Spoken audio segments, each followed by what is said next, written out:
welcome back to the show. This is still Obidati Family TV, and of course, the show is The Possible Nigeria. My name is Ibe Chuks, and normally Kamsi and I runs the show, but today Kamsi is currently indisposed. But I have, as always, the gorgeous Jamie the Judge. Welcome to the show. Thank you, Ibe. Thank you for having me today. Yeah. So today, on The Possible Nigeria, we're looking at the health sector. Okay. Yeah. We're looking at the digitalization of the health sector. How do we digitalize our health sector?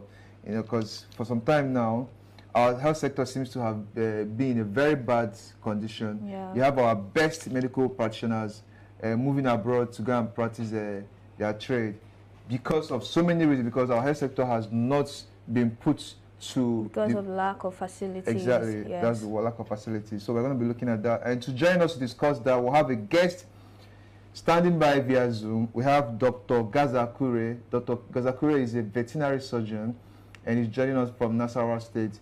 Dr. Kure, you're welcome to the show.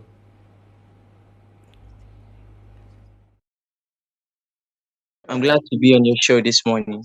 It's a pleasure to have you. Now, quickly, let's look at the health sector. You're a medical practitioner, you're a veterinary doctor, and for some time now, our health sector has been in a very terrible condition. You might want to put it that way. So let's look at what is the cause of the current situation of our health system, our health sector. What do you think is the reason why we seem to have a very bad health sector in this country? Okay, thank you for the question asked. As you can see in Nigeria, I think the government have not paid close attention to the health sectors, and doctors are not being looked upon to see what are their issues critically, and such issues are not being solved. Hospitals are not up to standard. When you go to the hospital, there are not enough drugs that will help the doctors to to dispense or carry out their activities. Like when we were in school, what we were taught, and when we came out and what we saw, we ended that we are forced to manage whatsoever we find in the hospital, which is not helping doctors. The veterinary field where I am, I will state this clearly. How many veterinary hospitals can you find in each state in Nigeria? This is a big question that you have to pull out to the Nigerian government to answer. Only states that we have federal universities of agriculture that have a standard veterinary clinic. Apart from that, we're meant to have veterinary hospitals, which we do not have. We're just managing veterinary clinics and some departments of the first animal branch that have a veterinary section where veterinary doctors operate, which is also a negative part for Nigeria, because the veterinary sector needs to be looked into strongly because of zoonosis. And as we clearly know, zoonotic diseases are diseases that affect both humans and animals. Diseases are transmitted from animals to humans, which are becoming plenty. And if we don't put a close eye into this veterinary side of medicine, a lot of humans are being exposed to a lot of diseases like Lassa fever. We have a lot of them, so I cannot not just call all of them here. But if you look at it closely, the government have failed the veterinary side of Nigeria, and doctors also, in the other hand, are being touched by this failure from the government. Thank you. All right. So, okay. Thank you so much for that explanation, Dr. Gazakure. Now, my second question is, the Peter Obi campaign has promised to revamp the health sector by the time they take over power, hopefully come April, the inauguration day. Now, let's look at what do you think that they can do to fix the health sector in this country, especially to make it so fancy enough, or to make it functional enough for our doctors to stop running overseas to go and practice their trade. What do you think the administration of P2B, hopefully by the time they took over power, should do to make sure that the health sector in this country becomes very functional? Okay, one, P2B's administration have to look into the needs of these doctors. Doctors are overworked in Nigeria. In the sense that a lot of doctors are not being employed. into the system. There are no hospitals, like the hospitals are too small. Now, they need to, first of all, expand our hospitals, make sure that all the necessary equipment that will be used in all those facilities are being provided adequately. I put the word adequately. That's enough of all these materials to be made in place. So when we employ a lot of doctors, they have all the materials that they need to use to work, and also let their payments be okay. Now, if I'm not being paid well, so why should I stay in the country to work when I'm being overworked? Now, a doctor leaves his house as early as 8 o'clock, go for his morning rounds, come back by 4:30. Some of them are on call, return back to the hospital by 6 o'clock, and sleep all through the night, and come back early in the morning to his home by 6 o'clock, and he has to report back to the office by 8 o'clock. Now he has a life, he has his family to live with, and there are not enough doctors so that they can ration out his time for calls. So it's a bad omen for doctors. And owing to the fact that doctors are being overrated in the country, so everyone gets to demand from them, why in the other hand they are being paid less.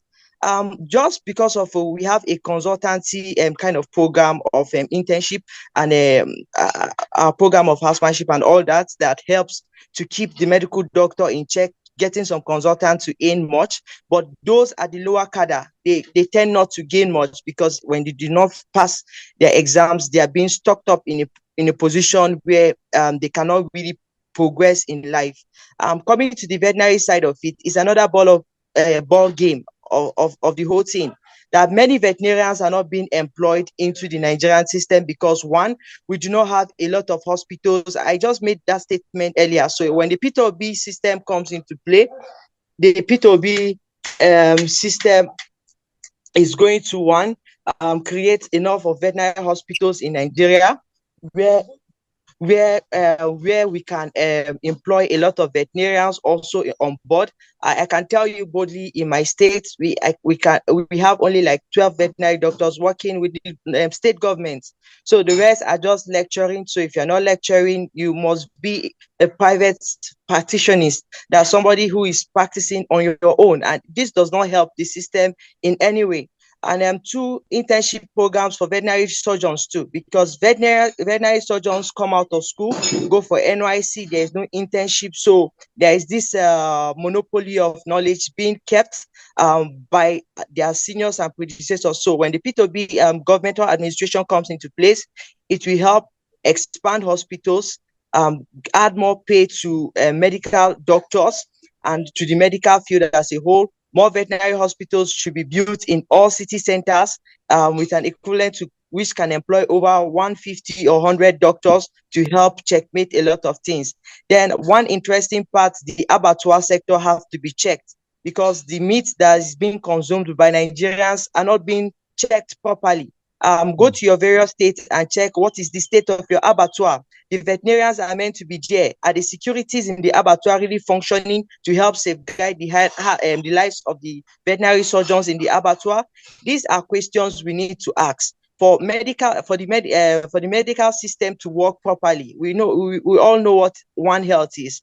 One Health is the coming together of veterinarians, medical doctors, and all other respected bodies in the medical field coming together to work together as one to help fight public health issues. And public health is something that Nigerians need to look into it holistically, so that we can have a general fight together and have so that our country and everywhere will be well preserved for ourselves. So I'm not going to talk much on that, but thank you so much. All right, thank you so much, Dr. Gazakure. I may understand you have a meeting in just a few minutes' time, but before we let you go, my colleague wants to ask you just one question. Dr. Kure, good morning. Okay, a very quick one before we let you go. You said a lot of possible things and positive things, and I want to say thank you. But before we let you go, I want to get your opinion. Over the years, we have had issues of brain drain in the country. Now, I want to know, how do you feel about it? How do you feel about the constant brain drain in the medical aspect of the country? I don't get. What did you say? You said you can hear. Can you take that again? Okay, I asked that. I want to get your opinion concerning the aspect of brain drain. Over the years, we have had issues of brain drain in Nigeria. Now, I want to get your opinion. How do you feel about the continued brain drain of medical sector, especially the medical sector of the country? How do you feel about it? Okay, I didn't really get the question right, Okay, let me but paraphrase I think what she's yeah. trying to ask is she wants to get your opinion on the brain drain in medical sector where you have medical practitioners, qualified medical practitioners leaving the country, to go and seek greener pastures, and of course where you have better facilities. He wants to get your opinion about it. What do you feel about that very circumstance? Okay, it's simple, and I would love to answer it just with let me say a few sentences, and I'll return. I'll just throw a question back to you. Would you like to work with CNN, or would you like to work with a bigger organization? It's just like a simple question that I'm asking you back, and I know your answer is going to be yes. Not because of you're not comfortable or you do not like what you're doing, but one, your stipends or payment allowance is going to be sufficient for you. One, two, they're going to give you all that is being needed for you to work with. They will supply you all. I don't know if you get to what I'm saying, which the Nigerian system does not do that for you. Now, they employ a lot of doctors. We have a lot of doctors that are on board. They do not have all they need to work, and these guys are suffering, and the system is being so crude that you are being overchecked. Overchecking is good, but they have to create a system while you are working, you're progressing. Now, most doctors are being stagnant because of one. I don't want to talk about some things that are not really necessary because it's our ethics, so we'll leave it behind closed doors. But I can't really talk about this here, you understand? But a lot of doctors will be leaving this country, one, because of the low payments, and two, lack of equipment in the hospital for them to use. And this is bad and it's not helping at all. So let's just leave it at this point. The equipment must be available and the payment or the pay must be good enough for them to use. Please. Thank you. All right, thank you so much, Dr. Gazakure. You're a very seasoned veterinary surgeon, and you've made a very quite insightful contribution to this topic we're discussing this morning, the digitalization, or you might call it the revamping of the health sector in this country. Thank you for finding out time to join us. I'm aware your meeting starts in a few minutes, so we're going to leave you so you can be able to join your meeting. Thank you for making our time to join us on the show today. All right, do have a great day. All right. Thank you. Okay. All right. The show is still The Possible Nigeria, of course, right here on Obidati Family TV. And that was Dr. Gazakure he joined us from Nasarawa State. Yeah. He's a veterinary surgeon. And we looked at, Nigeria as a country and our health system. And he made quite some very, very insightful contributions with regards to the health sector. When you have lack of facilities, you have the good brains leaving the country to go and seek care.